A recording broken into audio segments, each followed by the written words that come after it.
Assalamualaikum warahmatullahi wabarakatuh. Kembali dengan saya Ibu Evi Kurniati SPD JAS dalam Mapel PJOK dengan materi keselamatan di jalan raya untuk kelas 8 di semester ganjil ini. Nah, sebelum kita memasuki materi, Ibu minta kalian untuk membuka buku paketnya untuk menyimak apa materi yang ada di buku dan juga videonya.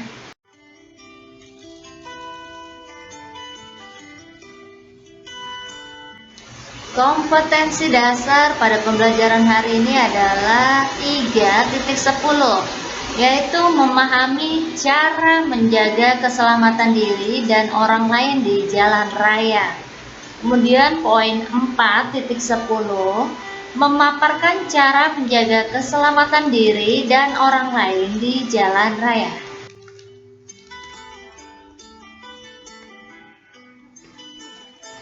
Tujuan pembelajaran pada materi hari ini adalah memiliki pengetahuan dan mampu mempraktikkan keselamatan di jalan raya, serta menunjukkan perilaku kerjasama, bertanggung jawab, menghargai perbedaan, disiplin, dan juga toleransi.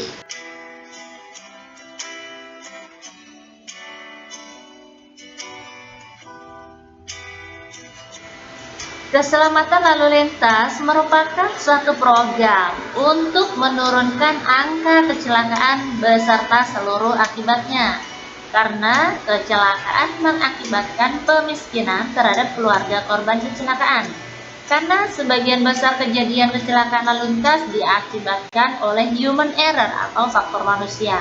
Untuk itu perlu langkah-langkah dalam meningkatkan kemampuan berlalu lintas.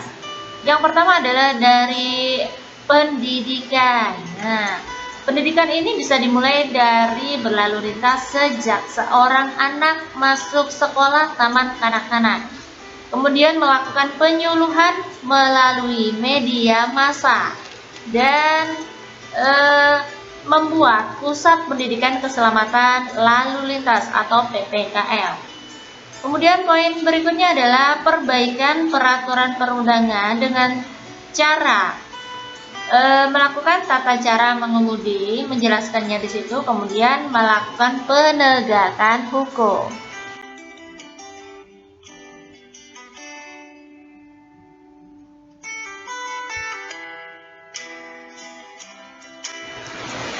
Berdasarkan Undang-Undang RI Nomor 38 Tahun 2004 tentang jalan, disebutkan bahwa jalan adalah prasarana transportasi darat yang meliputi segala bagian jalan, termasuk bangunan pelengkap dan perlengkapannya yang diperuntukkan bagi lalu lintas yang berada pada permukaan tanah, di atas permukaan tanah, di bawah permukaan tanah dan atau air, serta di atas permukaan air, kecuali jalan kereta api, jalan lori, dan jalan kabel.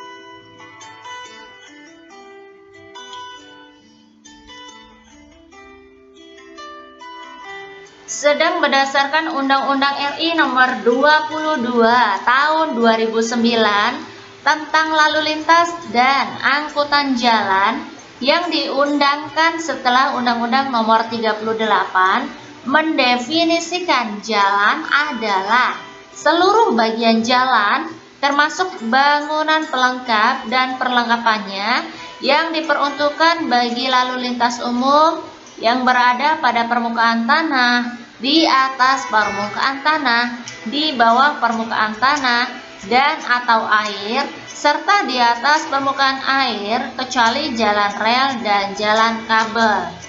Kemudian untuk prasarana lalu lintas dan angkutan jalan adalah ruang lalu lintas, terminal, dan perlengkapan jalan yang meliputi marka, lampu, alat pemberi isyarat lalu lintas, alat pengendali dan pengaman pengguna jalan, alat pengawasan dan pengamanan jalan, serta fasilitas pendukung.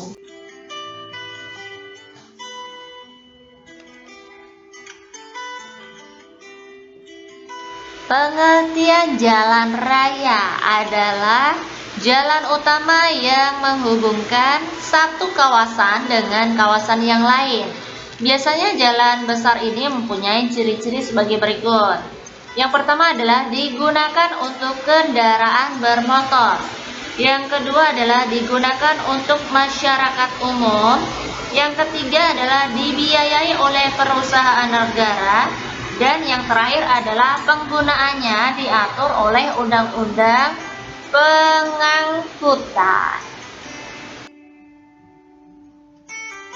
Pengertian keselamatan di jalan raya adalah suatu upaya mengurangi kecelakaan dengan memperhatikan faktor-faktor penyebab kecelakaan seperti prasarana, faktor sekeliling, sarana, manusia, dan rambu ataupun peraturan.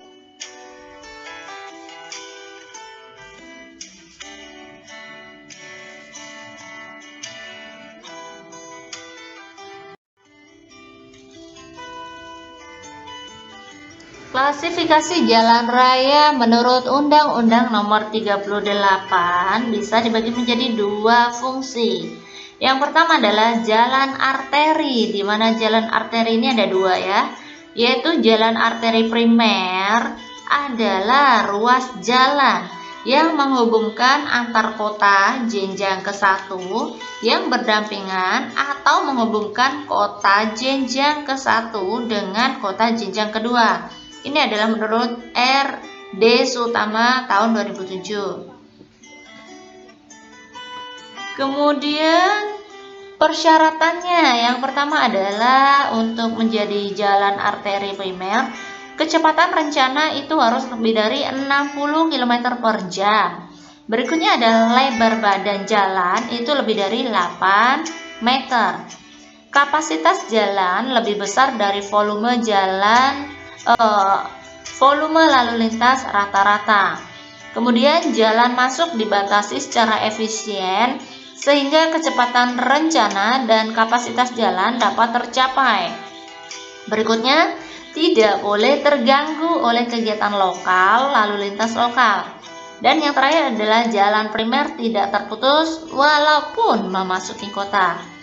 Kemudian jalan arteri sekunder adalah ruas jalan yang menghubungkan kawasan primer dengan kawasan sekunder ke-1 atau menghubungkan kawasan sekunder ke-1 dengan kawasan sekunder lainnya atau kawasan sekunder ke-1 dengan kawasan sekunder kedua. Jika ditinjau dari peranan jalan, maka persyaratan yang harus dipenuhi oleh jalan arteri sekunder adalah berikut. Yang pertama, kecepatan rencana itu harus lebih dari 30 km per jam. Lebar jalannya juga harus lebih dari 8 meter. Kapasitas jalan lebih besar atau sama dari volume lalu lintas rata-rata. Dan yang terakhir adalah tidak boleh diganggu oleh lalu lintas yang lambat.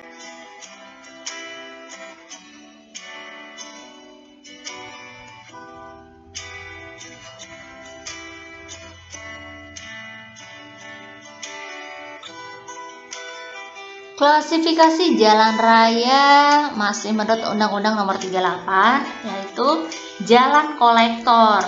Ada dua lagi ya, jalan kolektor primer dan sekunder. Untuk kolektor primer yaitu ruas jalan yang menghubungkan antar kota kedua dengan kota jenjang kedua atau kota jenjang ke-1 dengan kota jenjang ketiga. Dan syaratnya adalah kecepatan rencana lebih dari 40 km per jam. Lebar badan jalan lebih dari 7 meter. Kapasitas jalan lebih besar atau sama dengan volume lalu lintas rata-rata. Jalan masuk dibatasi secara efisien sehingga kecepatan rencana dan kapasitas jalan tidak terganggu. Tidak boleh terganggu oleh kegiatan lokal ataupun lalu lintas lokal. Dan yang terakhir adalah jalan kolektor primer tidak terputus walaupun memasuki daerah kota. Berikutnya adalah sekunder atau kolektor sekunder. yaitu ruas jalan yang menghubungkan kawasan sekunder kedua dengan kawasan sekunder lainnya, atau menghubungkan kawasan sekunder kedua dengan kawasan sekunder ketiga. Syaratnya adalah kecepatan rencana lebih dari 20 km per jam dan lebar jalannya harus lebih dari 7 meter.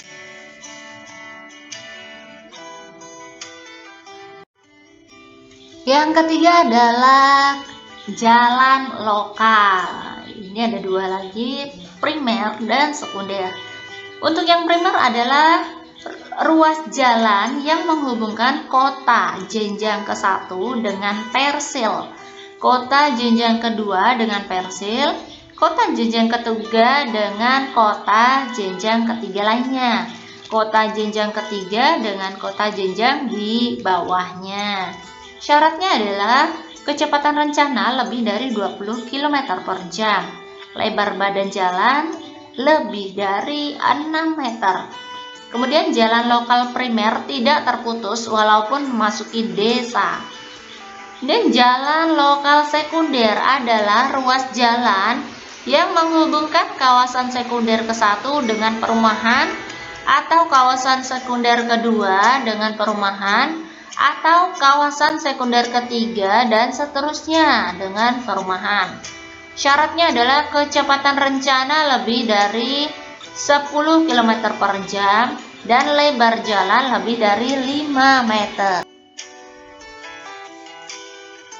Klasifikasi jalan yang terakhir adalah jalan lingkungan, yaitu jalan umum yang berfungsi melayani angkutan lingkungannya.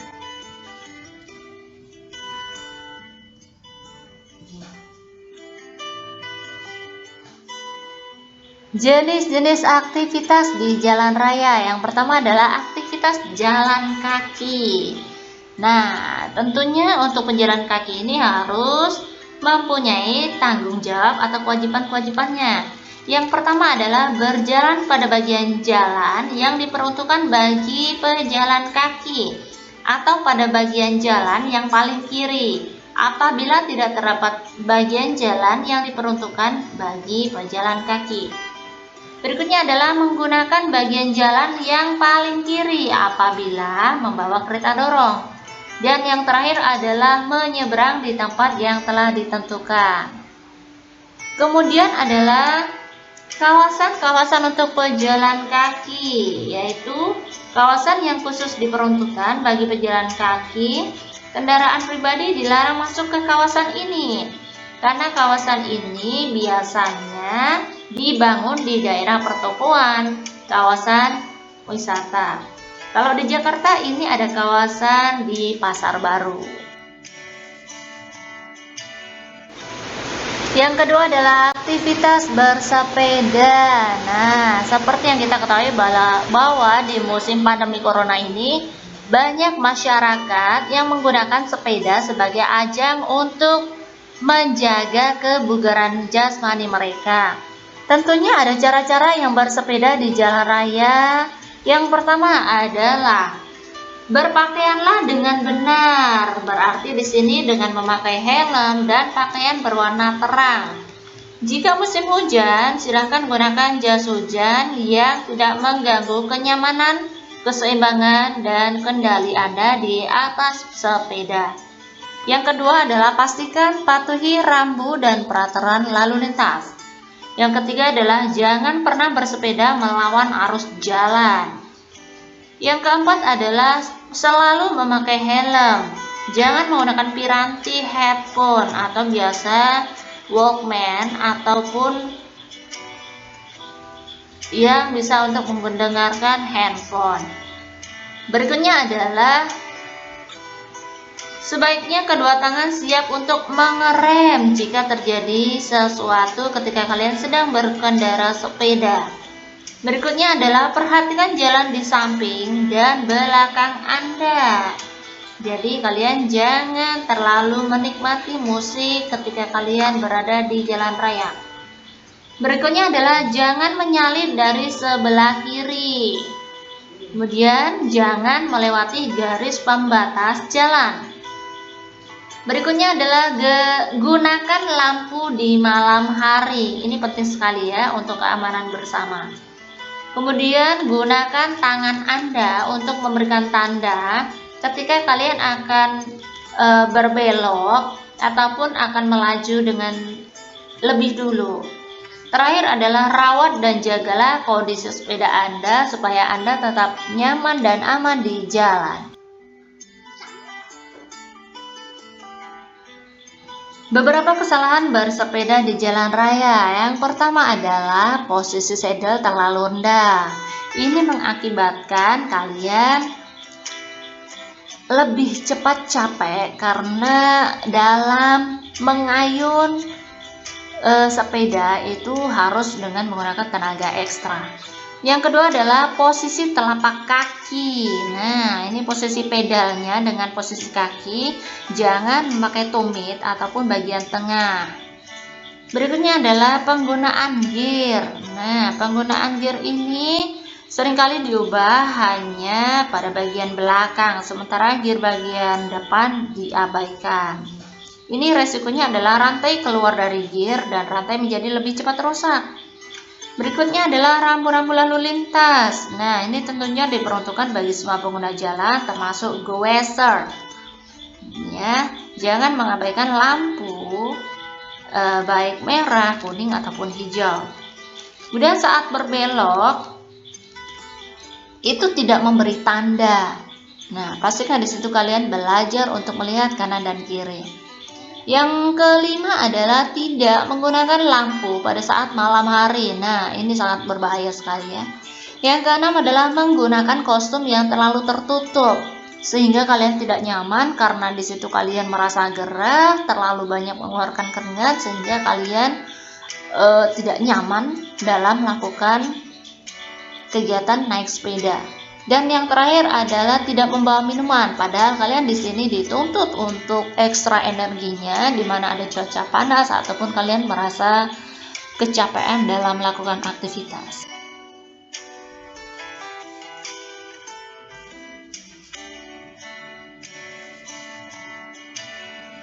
Berikutnya adalah aktivitas berkendara dengan bus ataupun angkot. Caranya adalah menggunakan ini adalah yang pertama, bertanyalah mengenai rute bus atau angkot kepada teman sekolah, kuliah, ataupun teman kerja Anda.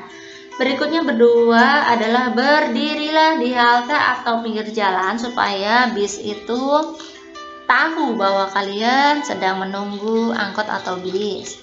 Berikutnya adalah selalu naik dengan kaki kanan dan turun dengan kaki kiri supaya kalian tidak salah dalam melakukan tumpuan kaki. Yang keempat adalah siapkan uang pecahan kecil dan jangan malu atau takut bertanya ongkos. Dan yang berikutnya lagi adalah ketika di dalam bus atau angkot, bertanyalah ke kondektur atau sopir agar tidak salah naik.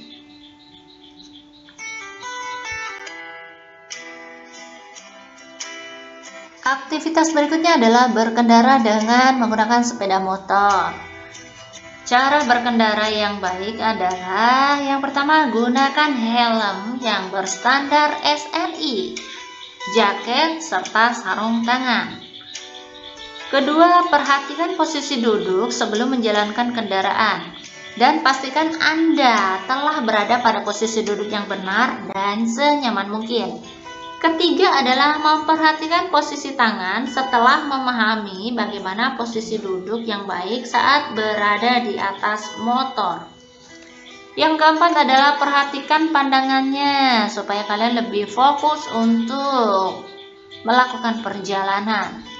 Yang kelima adalah teknik pengereman yang baik merupakan faktor utama keselamatan Anda saat berkendara.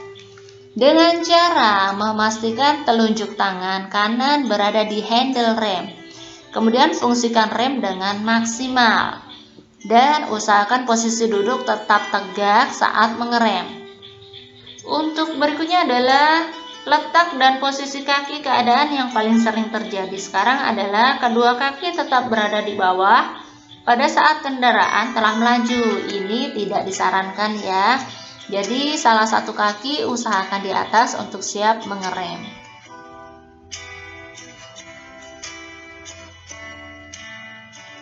Kesalahan-kesalahan dalam berkendara sepeda motor yang pertama adalah dilarang atau jangan berkendara dengan ugal-ugalan. Pastikan kalian stabil dan dalam melakukan berkendara dengan sepeda motor. Yang kedua adalah memanasi mesin terlalu lama. Nah, ini yang pasti kalian cukup melakukan 1-2 menit saja ya. Kemudian yang ketiga adalah enggan memeriksa sebelum berkendara, baik oli, bensin, lampu, sen, klakson, rem, dan bannya. Kemudian berikutnya adalah membuka gas terlalu besar. Nah, ini biasanya mesin nanti susah hidup karena campuran tidak stabil, yaitu udara banyak, bensinnya sedikit. Kemudian menekan tombol electric starter secara berulang. Nah, seharusnya kalian tidak boleh melakukan lebih dari 5 detik. Kalaupun tidak hidup, kalian biarkan dulu sebentar, kemudian baru diulangi lagi 3-4 kali penekanan. Kemudian berikutnya adalah tidak pernah memakai electric starter, takut akinya habis. Justru ini akan memicu karena electric starter adalah elektronik yang berhubungan dengan mesin dan akan menjadi macet.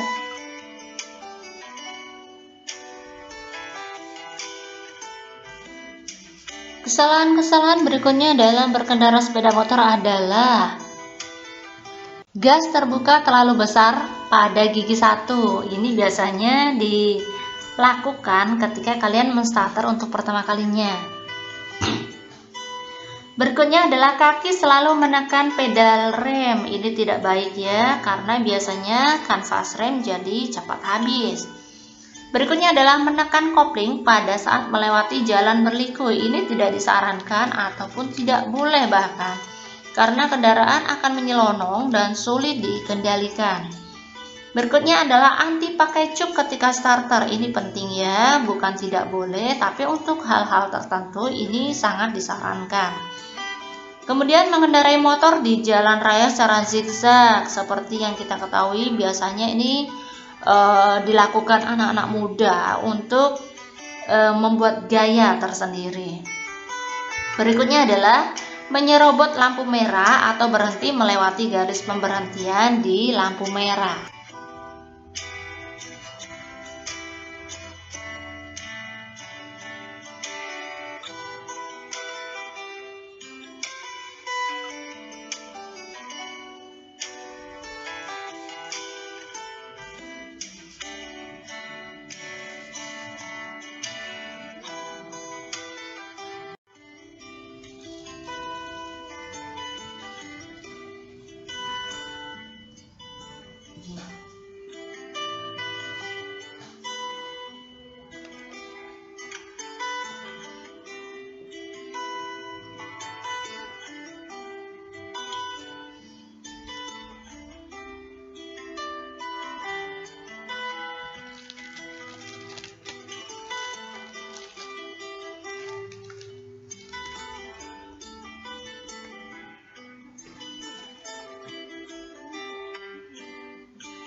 Demikian untuk pembelajaran hari ini dalam materi keselamatan di jalan raya untuk kelas 8 di semester ganjil.